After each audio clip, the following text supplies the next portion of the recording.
Sinabi mo sa isang interview na sayang ang binabayad ng taong bayan sa akin. Yun po yung opinion ko, Your Honor. Ako'y may kaso pa lang at hindi pa napapatunayan sa hukuman. Hindi kagaya po ang ating butihing senador na-convict na po. Ay, wag naman po. Alam mo, huwag mong pakikalaman yung kaso ko. Problema ko yun. Yung kaso mo ang ayusin mo. Your Honor, dito ay yung investigation po na ginawa ko noong 2012. Bakit ka lumilihis ako mga katanungan ko? Huwag kang lumihis! Mr. Chair, how can we be sure if the video that is going to be presented before the committee is totally unedited? We will knowing this person who has a lot of criminal records, Mr. Chair. we will seek the expertise of the PNP Anti-Cybercrime Group. Alam nila yan kung yan ay pinagputol-putol o unedited yan. So, yung buong recordings mo, okay lang sa'yo kung papuntahin ko sa'yo yung PNP Cybercrime Group para to retrieve the recording.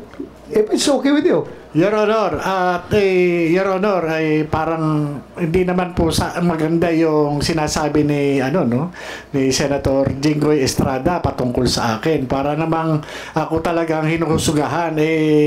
Ako'y may kaso pa lang at hindi pa napapatunayan sa hukuman. Hindi kagaya po ang ating butihing senador na-convict na po. Ay, wag naman po. Alam mo, Mr. Morales. Alam mo, Mr. Morales. Senator Jinggoy, please. Huwag mong pakikalaman yung kaso ko. Problema ko yun. Yung kaso mo ang ayusin mo. Your Honor, ang kaso ko po, Your Honor, hinaharap ko naman po. Please, at ako hindi order. Please, silence. Una, Mr. Morales, please do not question Senator Jinggoy dahil trabaho niya yan bilang senador at vice chairman ng committee na magtatanong sa'yo. Pero kung sinasabi mo na nasaktan ka dahil ikaw akusado ka pa lang, siya konbiktado na, tapos pinapalabas na masama ka, well, that's your opinion.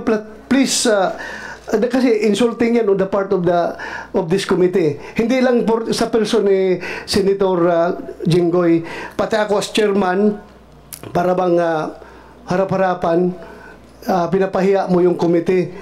Ako, I'm just advising you. Hindi ako galit sa'yo, just giving you a piece of advice. Si Senator Jinggoy ay nagpe-perform ng kanyang mandato as vice chairman of this committee. Kaya expect mo lang rin na magalit siya kung sinabihan mong ganon. And we expect also na yung opinion mo na ganon. Pero sana huwag tayo humantong sa personalan dito, ha. Mawawala tayo sa ating objective. Okay? Yes, Sir Honor. Patawarin niyo po ako at nabigla lang po refrain from doing those personal Mr. Chair, may we ask that the said statements be expunged from the records of this committee? So, any objection? Hearing none. Kumsek, as ordered by the chair, you expunge those statements from the record of these proceedings. So ordered. Mr. Morales. Yes, Your Honor. Nakita ko sa isang interview mo na sinabi mo na ako raw ay hindi marunong mag-imbestiga. Am I correct? Yes, Your Honor. Yun po opinion ko bilang investigador dahil inaasahan ko po inimbita po ako rito as resource person. Alright. At mistula ako na ituring na akusado. I will have to respect your opinion, but my track record in investigating here in all public hearings will attest to it. Okay? Now, the second question. Sinabi mo sa isang interview na sayang ang binabayad ng taong bayan sa akin. Yun po yung opinion ko, Your Honor. Dahil doon sa nakikita kong takbo ng... Bakit sayang ang bayad? Your Honor. Dahil ako, ginagawa ko, tinutupad ko ang aking sinumpaan tungkulin bilang inyong senador at kine-question mo ba ang 15 milyong Pilipino na bumoto sa akin? Dahil sinabi mo, sayang ang binabayad nila sa akin. Your Honor, yun po yung opinion ko, gawa ng ako po ay isang investigador. Ang investigador po, nag-extract po na information, nag-elicit po na information upang makuha mismo yung, yung ninanais dun sa subject matter. Kagaya po ng ginagawa natin ngayon. Ako po ay nagsasalita lang bilang sa aking opinion at bilang dun sa aking karanasan bilang isang investigador. Kapag ako po ay kaharap ng isang iniimbestigahan, talagang sinisikap ko po na makuha ko yung sustansya na kinakailangan patungkol po dun sa hinahangad kong resulta. Ako po, hindi po kailanman na namemersonal o kumakaladkad o naghuhusga sa pagkatao ng kahit na sino, lalo na yung mga naimbestigahan ko talagang mga kriminal. Yan ang opinion mo. Ito naman opinion ko. Okay. Meron akong kopya ng desisyon ng Civil Service Commission affirming the decision of PIDEA Director General Arturo Cacdac, finding you guilty of dishonesty, grave misconduct, and conduct prejudicial to the best interest of the service. The Civil Service Commission ruled that, and I quote, "It is undeniable, based on Morales' admission, that he concealed or distorted the truth about factual circumstance of the arrest of Chua and Miao. Morales' earlier statement that the arrest was a result of a lawful arrest and later, take note, retracted the same is telltale proof of dishonesty. His action, among others, of planting evidence is likewise an act of dishonesty because it is contrary to the fact that no illegal drugs were seized nor under the possession of the accused." Ang desisyon nito ng Civil Service Commission ay kinatigan ng Korte Suprema noong January 20, 2016. Doon po sa kaso na yun, ikaw mismo ang umamin na you have planted evidence. Paano ka namin ngayon paniniwalaan sa mga sinasabi mo? Hindi nakapagtataka, gawa-gawa mo din ang mga alleged leak documents. Ano po masasabi niyo, Mr. Morales? Your Honor, hindi ko po makita yung relevance ng sinasabi niyong desisyon ng Civil Service Commission. Ang pinag-uusapan po natin dito, Your Honor, Wait. I am testing your credibility, Mr. Morales. All right? You have string of cases filed against you, and one of these that I am mentioning right now is the decision of the Civil Service Commission, which was affirmed by the Supreme Court. All right? Your Honor, yung pong desisyon ng Civil Service na sinasabi nyo ay walang kaugnayan sa pinag-uusapan natin dito. Ang pinag-uusapan po natin dito ay yung investigasyon po na ginawa ko noong 2012. Bakit ka lumilihis sa mga katanungan ko? Huwag kang lumihis. No, Your Honor, hindi po ako lumilihis. Sapagkat ang pinag-uusapan po natin... Is it true that you planted evidence? Yes, Mr. Yeah, I just would like to remind you that you address your questions and everything to this chairman para hindi kayo magkapersonalan. Yes, please Your Honor. address through the chairman para hindi masyado iinit yung Don't usapan evade nyo. my question, Mr. Morales. Continue. Is it true that you planted evidence? But according to the Civil Service Commission decision, and it was affirmed by the Supreme Court that you planted evidence. No, Your Honor. At yung... You mean to say that you disagree? Of course, you will disagree to with the decision of the Civil Service and the affirmation of the Supreme Court.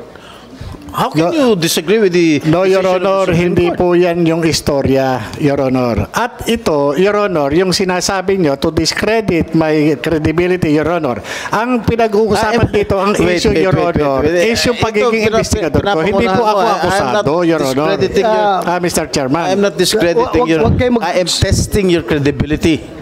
Huwag kayo magsabay magsalita. Dapat pakinggan mo kung magsalita si Senator Jinggoy. Sa kakasumagot. I am testing your credibility. Pinapangunahan mo eh. Sinasabi mo, I am discrediting your credibility. Kung meron man. Your Honor, sa umpisa pa lang nung nung magmula nung dumating kayo dito sa hearing, Mr. Chairman, ito na yung naging experience ko, Your Honor, Mr. Chairman, dito sa Senate investigation.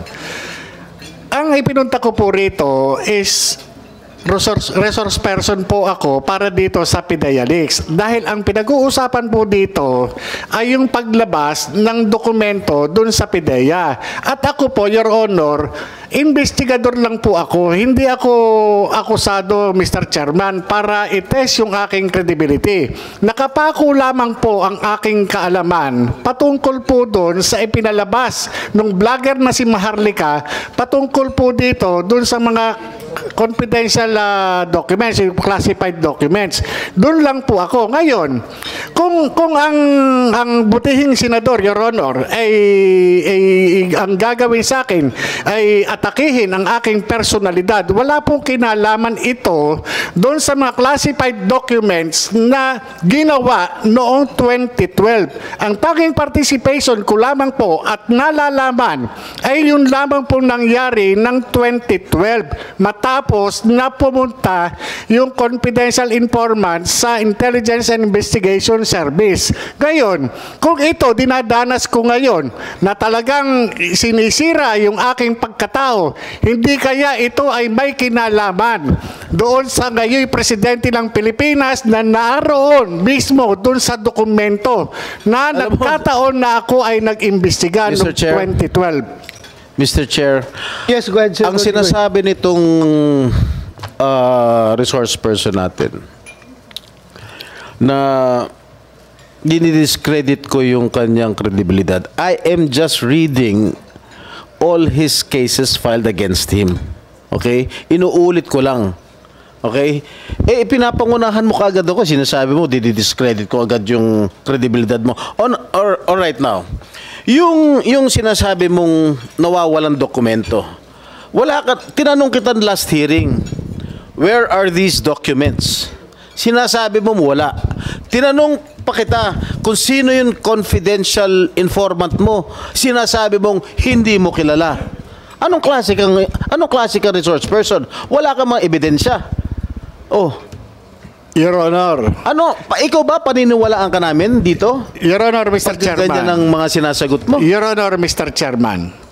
The classified documents na piniresenta po ng vlogger na si Maharlika na napasa kamay nitong committee na ito po yung personal ko na under oath po in-identify ko. Itong mga dokumento na ipinakita noon ni Senator Bato de la Rosa, ito po yung nagtataglay ng aking pangalan at pirma. At doon din po sa dokumento na yon ay in-identify ng PIDEA na sasakyan ng PIDEA, na mga kawani ng PIDEA yung mga nandun, at opisyal na sasakyan ng PIDEA yung naandun. Your Honor, yung mismong dokumento nagpapatunay. Yun po ay galing ng PIDEA. Kaya nga po nagulat ako nung lumabas po yun eh. Tinanong natin ang PIDEA kung galing sa PIDEA. Ano sagot na? Meron bang PIDEA rito? General Lasso. Yes, si Mr. Lasso. Tinanong I asked you during the last hearing if there is such an existing document. And what was your answer, Mr. Lasso? Your Honor, there are no such documents in PIDEA. Oh, sino nagsisinungal? Sino nagsisinungaling? Di ba ikaw? Your Honor, hindi po ako sinungaling. Ano ka? Nagsasabi Liar. lang po ako ng totoo. You are a congenital liar. Base po doon sa aking personal na kaalaman noong 2012 bilang isang investigador. Senator Jinggoy, if I may. Your Honor. I have already made my peace about that particular document. Sabi ko, naniniwala ako sa PIDEA na wala yan sa kanilang files dahil wala talaga yan doon. Niwala ako. Pero ako ay naniniwala na yung papel na yan ay totoo. Based on my previous explanation. Andyan ng papel na yan. Ang tanong lang kung sino may hawak. Ako naniniwala ko. Based on everything that I have examined, nandyan yung papel na yan. Hindi lang alam kung sino may hawak ng papel na yan ngayon. Where is that alleged document? Where is Kasi ang nandito ngayon is photocopy? soft copy lang. Soft copy na So that is not pinapakalat. authentic, Mr. Chair. Ha? That is not authentic. Well, if we define authenticity as to the material, yung hard copy, then maybe masabi natin hindi authentic. Pero ano bang ibang word for that authentic na makapagsabi na yung isang soft copy ay totoo, which ako mismo rule na talagang totoo yan as far as I'm concerned. Andyan yan, pero soft copy nga lang andyan. Existing document yan na hindi makita ngayon. Hindi yan gawa-gawa lang. Okay. Mr. Chair, can we administer the oath on retired General Santiago, please? Will the CONSEC administer the oath? Comsec.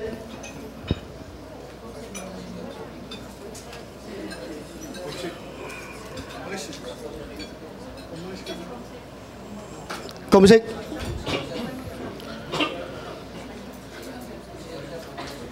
Sige lang, babago, habang hindi pa na-administer si General Santiago, ito Morales, makinig ka. Yes, Mr. Chairman. Ulitin ko, for the last time, Yes, Your Honor. hindi mo talaga maalala yung confidential informant mo? Your Honor, pareho po tayong pulis. At napaka-importante po sa atin yung mga information galing po sa mga informer. Itong mga informer po, kapag lumalapit sa atin, ito yung karamihan po ng mga pinagmumulan natin ng trabaho. At kapag ito... Ulitin ko yung question, ay dagdagan ko yung question. Hindi kaya ayaw mo lang sabihin yung identity dahil nga meron tayong code of conduct between handlers and confidential informants na kahit ano mangyari, walang laglagan dahil buhay ko ang nakataya. Hindi mo ba yan, hindi ba yan ang nasa isip mo? Gano'n na nga po, Your I'm Honor. not feeding, I'm not feeding, pero ako bilang operative, hindi ko talaga ilalaglag, pero ikaw, ewan ko, bakit, so confirm mo na ayaw mong sabihin, alam mo. Gano'n na nga po, Your Honor. Oh, so, Mr. Chair, Kasi ganun pala. hindi po kakayanin ng konsensya ko, Your Honor. Kapag kami nangyaring masama doon sa confidential informant. So ganito ngayon, at stake yung kredibilidad mo. Dahil you are not testifying before this committee. Bakit hindi mo pa sabihin yung pangalan ng informant na yan? Otherwise, dudurugin ka talaga sa tao na masisira yung kredibilidad mo dahil nga hindi mo masabi ang Your Honor. informant mo. Parang out of thin air, lumabas yan dahil wala kang informant na matuturo. Your Honor. Mr. Chair, if I may first. Yes, Mr. go ahead, Senator Jinggoy. Maliwanag na maliwanag po, Mr. Chair, na itong ating resource person ay nagsisinungaling. Bakit? Unang tinanong ko sa kanya nung nakarang hearing kung sino yung confidential informant niya, ang sagot po niya sa akin o sa atin, hindi niya kilala. Ngayon po, nung tinanong nyo siya, meron daw, pero baka masabit. Tama po ba ako? So, ibig sabihin, meron siyang confidential informant na ayaw niyang pangalanan. Ngunit nung nakarang hearing, sinabi niya sa atin lahat na hindi niya kilala. Dito talaga napakasinungaling nitong taong ito. Your Honor, Mr. Chairman, pwede sa pagkapa. Wala po akong sinabing hindi kilala. Hindi po matandaan. O hindi mo Hindi po iba po yung hindi kilala kaysa doon sa hindi matandaan. Your Honor, ito po, mahigit isang dekada na po itong kaso na to, itong pagkakaimbestiga ko. At itong confidential informant na nagtiwala ng information na nagdala ng mga litrato na nagtataglay ng mga personalidad na gumagamit ng ipinagbabawal na gamot. Base sa kanyang revelation, ito po lahat ay na-reduce doon sa kanyang deposition. Kaya nga, okay na yan. Pabalik-balik na natin narinig yan. Pabalik-balik na. Ang atin lang is, sino yung informant? Kung ako nasa shoes mo, if I were in your shoes, na ganito na ako ngayon, na naiipit ako, well, talagang sasabihin ko kung sino yung informant ko. Kung alam ko kung sino yung informant. Your Honor, kung natatandaan ko man, yung pangalan niya, hindi ko pa rin po talaga ipagkakaloob dahil po hindi kakayanin ng aking konsensya kapag may mangyari sa kanya. Your Honor. Well, I can give you the assurance that the Senate will protect him or her, kung sino man siya. Sige, huwag kang mag-alala. Sabihin mo, we will protect her. Hindi siya mapapaano. Sabihin mo lang pangalan. Your Honor, classic example na nga po yung ginagawa sa akin. Ako'y investigador lamang doon sa kaso. Hindi po ako akusado. Ngayon po ako po'y nakakaranas ng talagang sa aking pagkatao. Yung pakayang confidential informant. Ako nga po mismo, nano lang ako dito Investigador lang ako, Your Honor. Tumanggap lamang po ako ng information. Andyan na tayo, Morales. Agent Morales, andyan na tayo sa sitwasyon na yan. Andito na lang tayo, lahat-lahat. Nangyari na yung mga dapat mangyari at hindi dapat mangyari. Pero your question is, your credibility is at stake here kung hindi mo maibigay yung pangalan ng informant.